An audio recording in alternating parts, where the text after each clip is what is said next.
Hey guys, welcome back to my channel. I'm Angelique and today I'm going to show you guys 3 of the best note-taking methods. If you are new here, be sure to hit that red subscribe button down below to join our family. So without me talking on further, let's get started.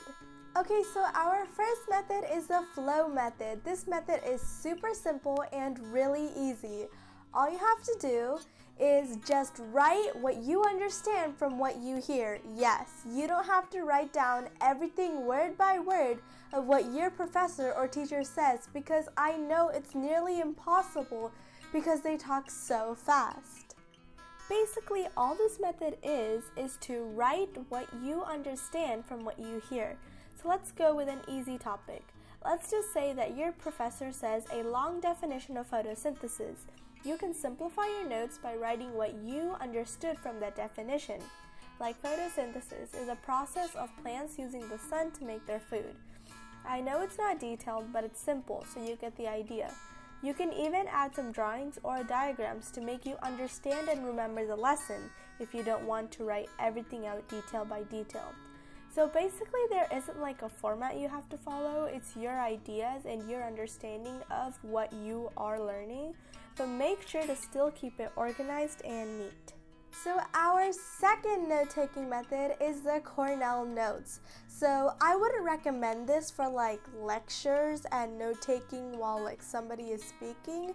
This is for more like studying and reviewing terms. Like you could have one vocabulary word quiz, so you would just write the vocabulary words on the left side and the answers on the right. Or basically any mathematical problems, so the question or concept is always on the left and the answer is on the right. I actually use this method a lot for personal uses and school, so I think this is very useful, not for lectures, but for reviewing for quizzes and tests. And actually not just for quizzes and tests, like actually we do it in the middle of the unit too, like we just get some vocabulary words and we do words and definitions and we just store it for later so we understand the word.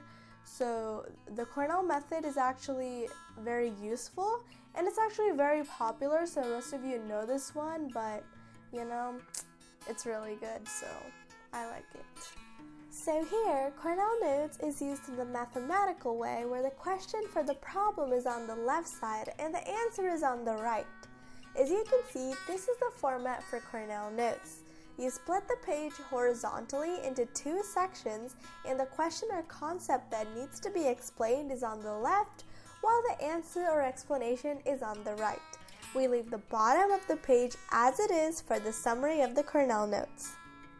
Now this is the Cornell method used for studying vocabulary words, and this is the Cornell method for studying for a test in history.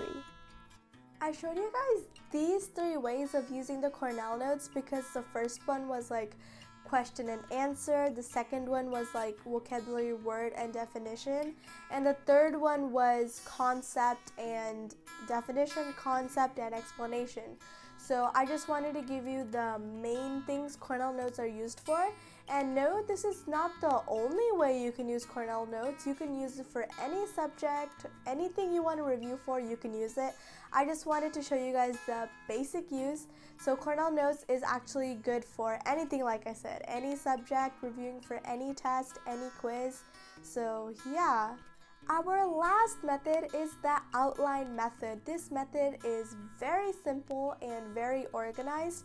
I think outline method and flow method are like the top best ways for lecture note-taking on paper. So, Cornell Notes is good for, as I said earlier, studying, but I think the outline method is really good because just like its name, it's an outline of what you learned. It's very organized, it's very, it's sorted really neatly. So I think the outline method is a really great way to take notes and also a great way to review because it's very organized, so it's easy to understand and remember for any quiz. As you can see, this is the format your notes should be in when doing the outline method. So there's a main topic and subtopics that come under the main topic and facts that support the subtopic. So for example, if this was a lecture, the main topic would be 3 of the best note-taking methods, and the subtopics would be the outline method, the Cornell method, and the flow method. And the supporting facts would be how I explain how to do each of the note-taking methods. I know what you guys are thinking. You're like, oh my god, I don't have the time to make it so colorful, highlighted in different colors. My teacher talks too fast.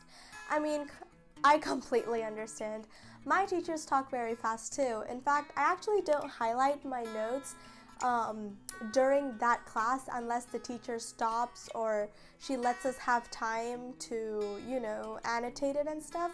Then I will obviously do it. But other than that, I wait till I get home, and right when I get home, the first thing I do before I do my homework is actually take out the notes from class and highlight the important parts and mark down the ones that my teacher said that might be on quizzes or tests. So I don't wait till later, like, oh, I'll mark it tomorrow because I'm gonna forget. So I mark it in pen when the teacher says this is important, but I only highlight it later.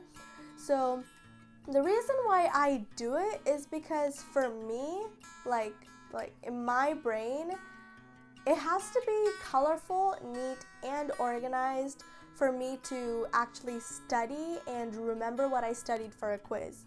So if I have a quiz tomorrow and I am going to get these notes out, if they are just simple one color, let's say all blue or all black notes, I actually find it sort of hard to memorize the notes. But when it's actually colorful, like all the vocabulary words in pink or all the things that will be on the test in green, then it's like it actually helps my brain sort of like color code it.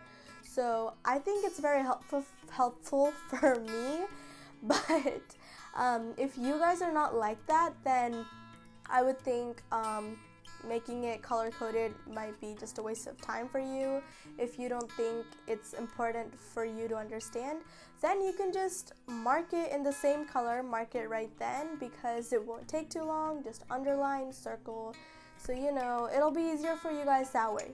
But if you are like me, then do what I do. Highlight it in class. If you don't have time, you can highlight it at home. So yeah.